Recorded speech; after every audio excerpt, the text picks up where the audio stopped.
Hey guys, it's Neptorka here. I'm back for a little bit of a different video. I've only done like one or two of these before, so I'm sorry if things are kind of all over the place, but the main topic is basically the global passive with Castris, and I know a lot of people are melting down, crashing out over it, and honestly, I don't see it. I don't see why it is so you know, kind of a massive deal for them. There could be things in the future, yes, that could be a big deal. But this one in particular, this global passive in particular, is not a big deal, and I think people, kind of need to get over it. So, just a couple of points I want to bring up, kind of food for thought. Maybe think about things in a different way. Because right now it's absolutely absurd. People are uninstalling, and they must have not really cared about the game much in the first place, because they must have they must have been pretending pretty hard for them to all of a sudden crash out and quit the game and no longer bother. So I'm just gonna bring up kind of just a couple of points and yeah, go from there. The first thing I want to talk about is, it's a global passive dealing with the reviving of characters. This really isn't as strong as people are making it out to be.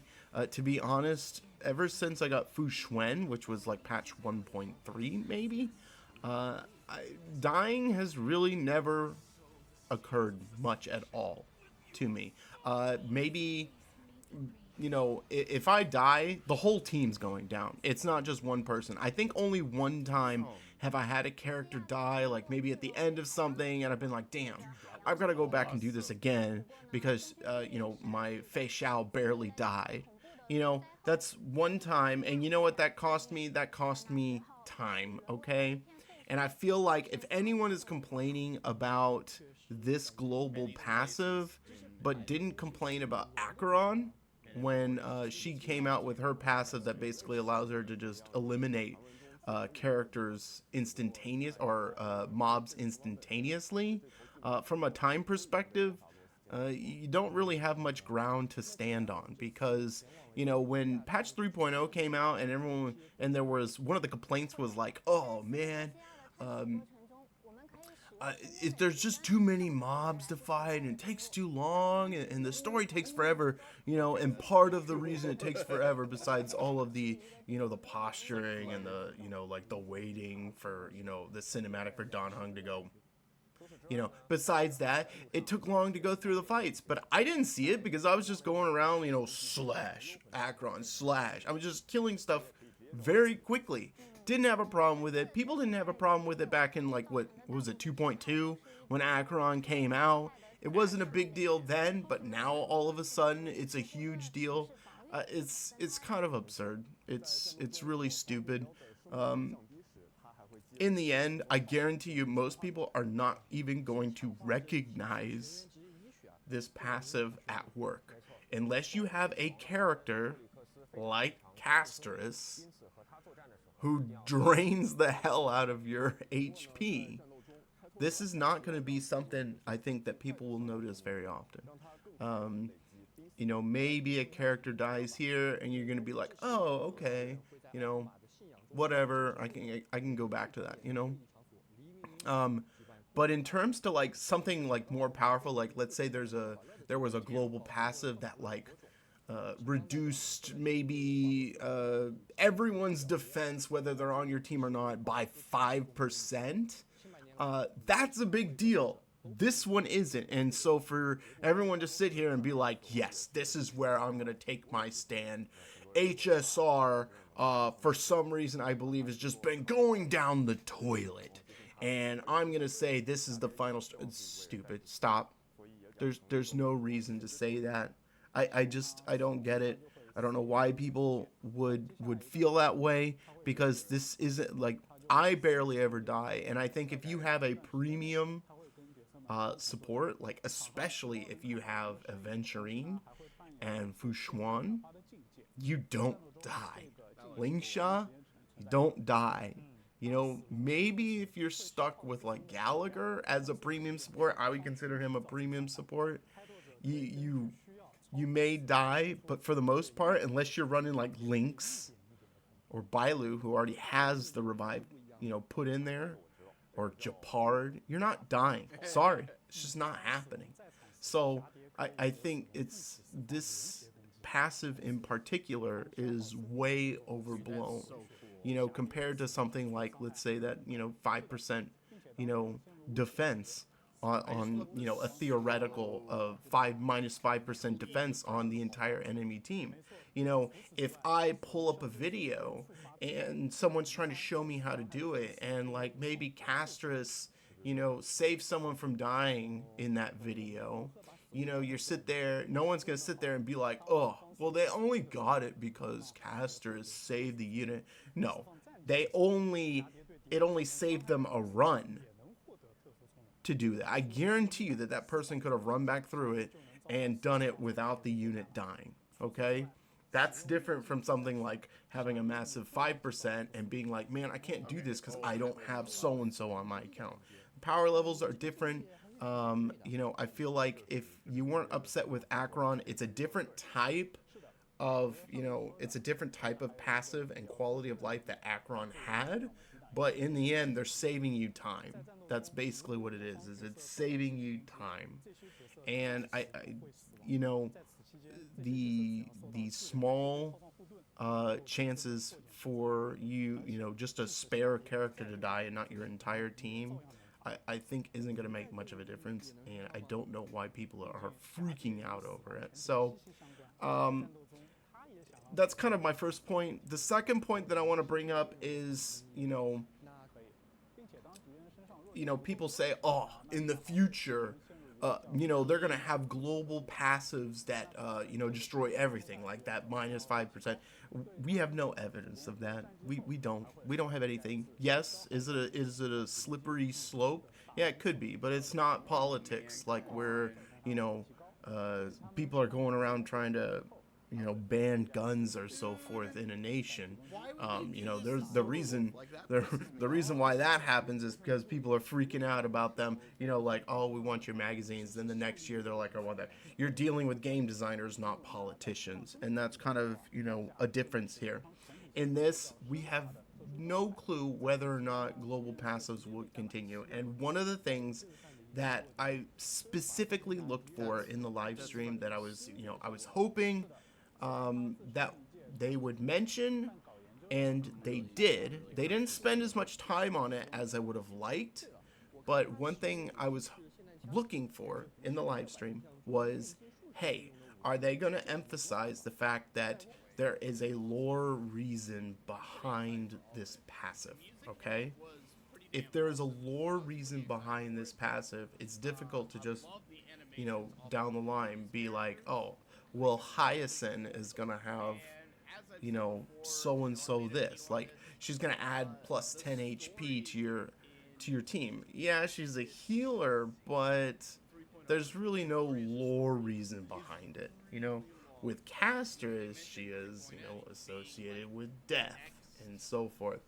And, she has her Netherwing Dragon and so forth with her that can, potentially protect the entire team. So there is a lore reason behind it, and the reason why I felt it was important for them to emphasize a lore reason behind it is because, there is a specific reason as to why they wanted this specific global passive in the game.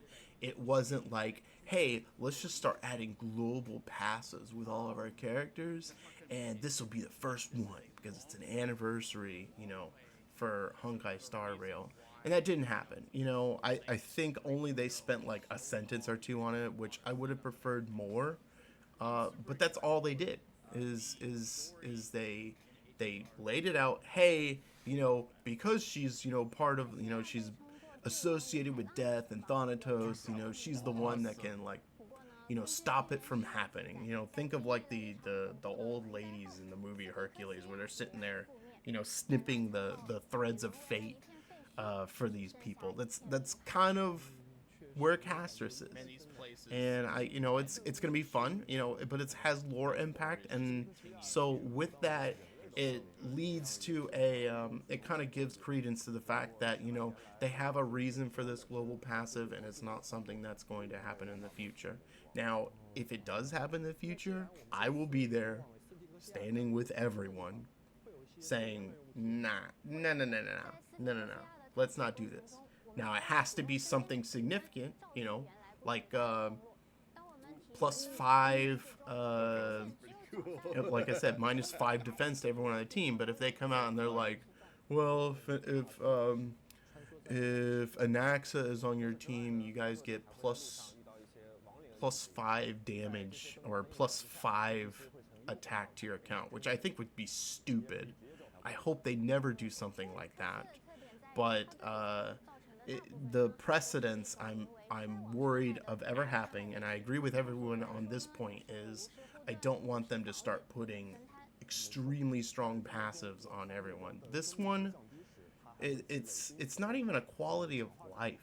It sort of is, but you just don't you don't encounter uh, like deaths as much in the game anymore.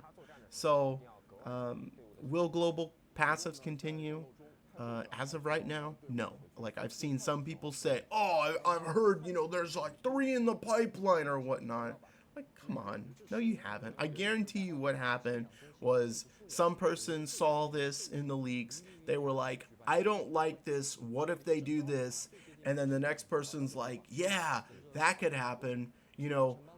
The next 3 characters could be global passives," and then the next person, like it is with telephone, would be like, "Oh my gosh, the next 3 characters down the pipeline are gonna have a passive that completely ruins the game." As of now, haven't heard anything of that.